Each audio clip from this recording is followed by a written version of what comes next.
Welcome to It's a Crime. I'm Linda, and today we are going to be talking about some interesting information that's coming about in the search for SUZANNE Morphew.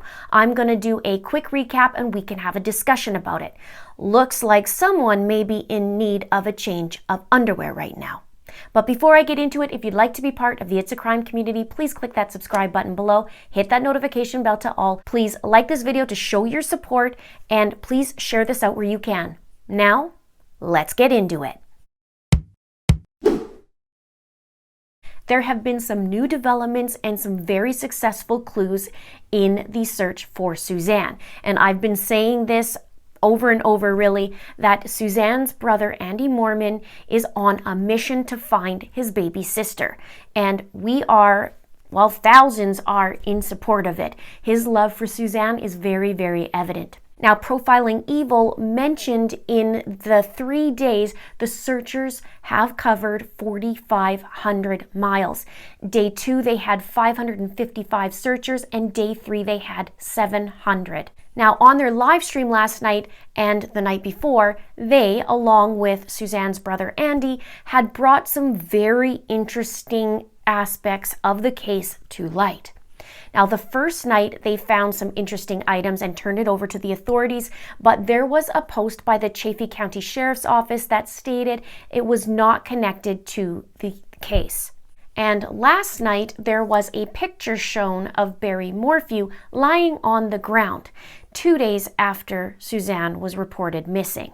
Now, my first thought was, why the heck is Barry lying on the ground? And why is he lying like that? And who the heck is taking a picture of him?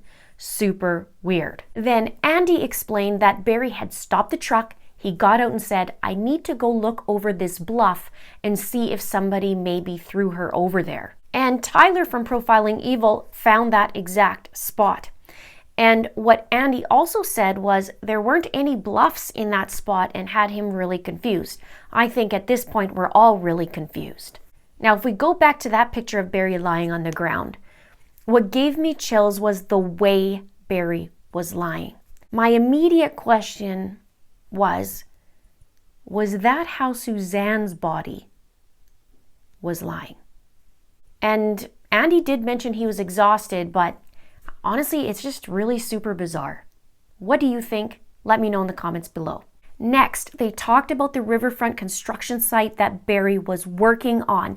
And recently, we were talking about that site and how one of his workers, Morgan Gentile, was there to work on the riverfront area and that beachfront area on the Saturday morning, which was May the 9th, the day before SUZANNE was reported missing. And Morgan said that she thought she was supposed to be working all day, but only worked till 11 a.m. that morning. And then Barry said he had to go keep the wife happy and go hiking or biking. And she also said that Barry was acting weird that day. Now, I also want to remind you that there were reports of a neighbor who was saying that there was equipment running in the middle of the night as well. So now, here's a really great info snack. Andy felt that the riverfront area wasn't searched enough in the investigation, not thorough enough. So he went there and had a cadaver dog and the handler with him. This dog, who is an experienced cadaver dog, made what's called a passive hit. And Andy described the dog hitting on the scent, going to his handler, coming back to the location, and then going back to the handler, back to the site, and back to the handler. Now, with a passive hit, from my understanding, the dog gets a scent but can't quite get to it.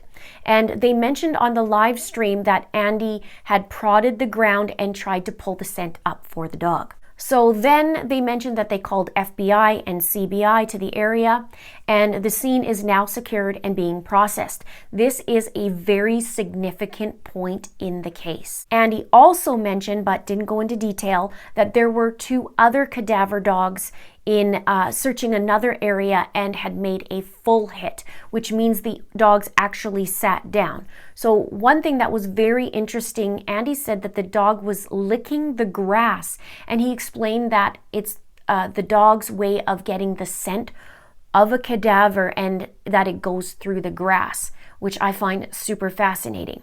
So these are two major wins of the day, if you will. And we are now closer to the truth, and it will come out. Now, there was a vigil held on Friday night for Suzanne, which was day 2 of the search, and hundreds showed up. And Andy spoke and said this. This city is wonderful. The people in this city are wonderful, and everything they've done is just amazing to me. They didn't know me. Some of them knew Suzanne, but they understand what I'm doing, and I think we started a movement. A movement, he says, that'll change the lives of anyone that's missing. If we don't have any success, I'll know I did my best before winter, and like I said, we'll start a movement to find missing people. I think that's really important. There's a lot of them. And also, Andy made a very strong statement. He said, a killer walks their streets. Their children aren't safe. Now, also, there was a man named Jeff who was interviewed on day 2, and the clip said he was one of the search crew leaders. When he was asked why he signed up for the search for Suzanne, this was his response. Well, I signed up because I have a mother, I have a little sister, and I have a daughter, and I have the time available to help, so it made sense to do so. Now, this little statement says a whole lot to me. It really struck me. And I sit back and think about what Jeff said. He says how he has a mom, a sister, a daughter, and time available to help, and it just made sense to him. And this man is a total stranger. So I was thinking, in life we have choices, right? And the choices we make have consequences, whether it's good or not so good. And we have to live with those choices, whether they are small or big. So Jeff here made a choice. He says he had time on his hands, and he relates to Suzanne because, as he says, he has a mom, a sister, and a daughter. And so you can probably guess why I'm digging into this statement a little bit. Because it's a very stark contrast to a significant person in Suzanne's life. And I'm not talking about Andy. There's time on that person's hands, there are similar type relationships, and the choices made were very, very different. I'll leave it at that. Now, I've had a feeling, and I'm having the feeling, that Andy's efforts, Profiling Evil's help, and all the volunteers out there searching, it's not a matter of if, it's a matter of when. What are your thoughts? Let me know in the comments below. And now I'm betting that the person who is responsible for Suzanne going missing most likely is crapping his own set of personal bricks and sweating bullets. And like I said before, probably is in dire need of a change of underpants right about now. And in last night's show on Profiling Evil, Mike King made a reference to Bruce Lee and the number 5. And because I'm the nerd that I am, I had to go look up and reference it. And I actually came up with 2 answers, the researched one and one of my own. Here's what I believe Mike referenced. There's 5 ways of attack when referencing Bruce Lee. Number 1, the single direct attack. Number 2, attack by combination. 3, progressive indirect attack. 4, immobilization attack. And 5, attack by drawing. Now, this is actually fascinating me because the attack by drawing, which is number 5 as well, is very interesting to me. This is what it reads. The counterattack is not a defensive action, but a method of using the opponent's offense as a means of the successful completion of one's own attack.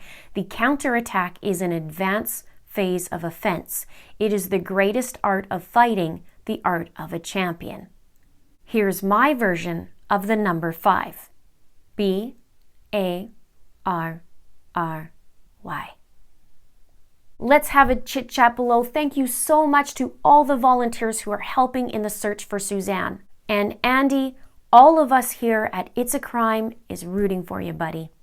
Now you can go check out the GoFundMe link to help Andy in the search for Suzanne. And since I posted the other day, I believe it's doubled.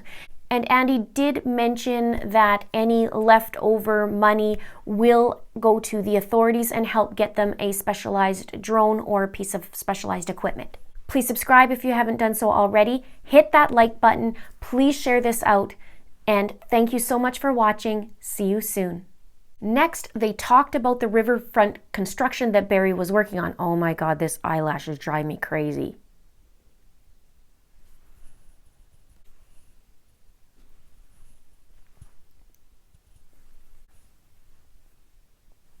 Now, if we go back to the picture of Barry lying on the ground,